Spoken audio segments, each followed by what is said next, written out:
Good morning all of you. कैसे हैं आप लोग? ठीक है। देखिए, आज मैं इस वीडियो में बात करूंगा क्लास 8 हिंदी फर्स्ट और अध्याय 4। हम लोगों ने अध्याय 3 तक पढ़ लिया था। ठीक है।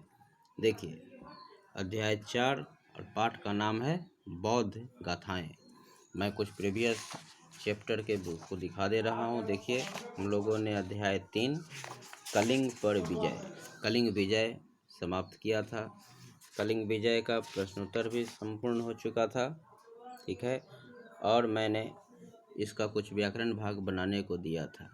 कुछ बच्चे बनाए भी हैं। बहुत आसान है।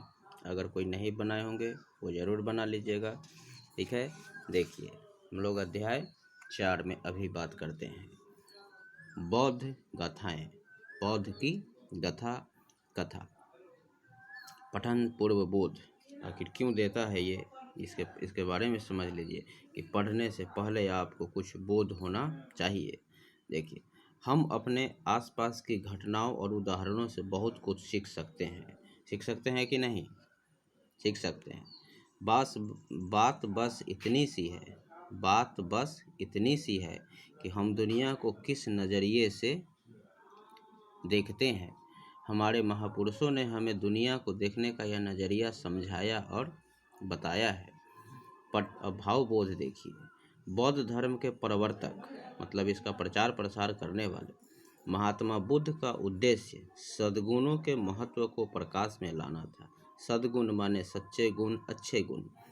उपयुक्त दो कथाओं मतलब इसमें हम लोग को दो कथा पढ़ना है।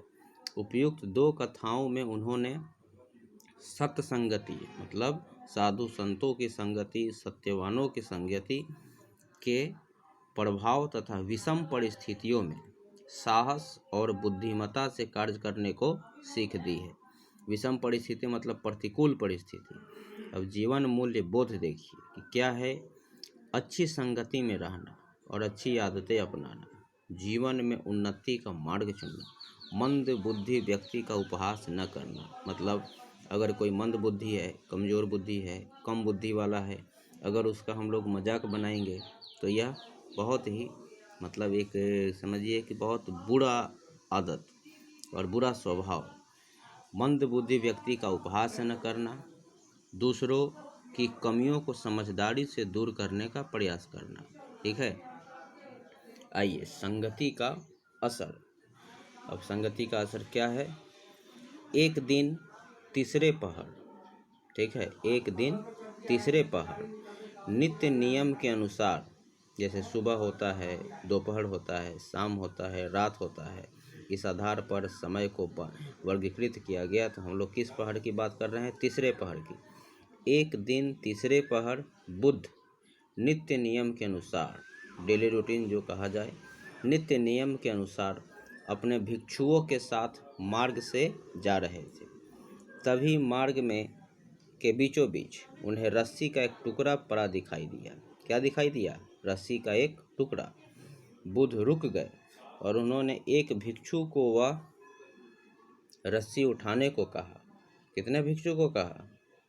एक भिक्षु को। भिक्षु ने तुरंत रस्सी उठाकर उनके हाथ में दे दी। अब इसे सूंघो और बताओ इसमें से कैसी गंध आ रही है? बुद्ध ने पूछा। एक भिक्षु ने सूंघा और बुरा सा मुंह बनाते हुए कहा, इसमें से दुर्गंध आ रही है। दुर्गंध क्यों आ रही है? बुद्ध ने शांत स्वर में पूछा। शायद इसका प्रयोग मछलियां बांधने के लिए किया गया था। भिक्षु ने उत्तर दिया। क्या रस्सी की ऐसी दुर्गंध होती है? बुद्ध ने पूछा। नहीं, कभी नहीं। साधारणतया रस्सी में से कोई विशेष गंध नहीं होती। सब एक स्वर में बोले। हाँ, तो देखिए, शायद इसका प्रयोग मछलियां बांधने के लिए किया गया था। भिक्षु ने उत्तर दिया। क्या रस्सी की ऐसी दुर्गंध होती है? बुद्ध ने पूछा। नहीं, कभी नहीं। साधारणतया रस्सी में से कोई विशेष गंध नहीं होती। सब एक स्वर में बोले। तब इस रस्सी में यह दुर्गंध क्यों है? कोई बता सकता है? सब चुप होकर इसके बारे में सोचने लगे, परंतु किसी को भी इसका समुचित उत्तर नहीं सूझ रहा था। बुद्ध ने समझाया, मूल रूप से रस्सी में कोई गंध नहीं थी। चूँकि मछली बांधने के लिए इसका प्रयोग किया गया, इसीलिए इसमें भी उसकी गंध समा गई। यही दुर्गंध अब रस्सी के इस टुकड़े का एक अंग और विशेषता बन गई है। ठीक है, जो भी इसे हाथ में पकड़ेगा उसके पास से भी यही दुर्गंध आने लगेगी और वह इसे फेंक देगा। सब ध्यान से उनकी बातें सुन रहे थे, किंतु समझ नहीं पा रहे थे। बुद्ध ने आगे कहा, हम मनुष्य भी रस्सी के इस टुकड़े के समान हैं। बुरे लोगों की संगति में अनजाने ही हम भी बुरी आदतें अपना लेते हैं। ये आदतें हमारे स्वभाव का अंग बन जाती है और इनसे छुटकारा पाना बहुत कठिन हो जाता है। परिणाम स्वरूप हमें बुरा समझकर लोग हमारी संगति से बचना चाहते हैं। हमें इस विषय में सावधान रहना चाहिए कि हम किसकी संगति करें और किसकी नहीं। सब समझ गए कि अच्छी संगति में रहने के महत्व को समझाने के लिए बुद्ध ने रस्सी के टुकड़े का उदाहरण दिया था।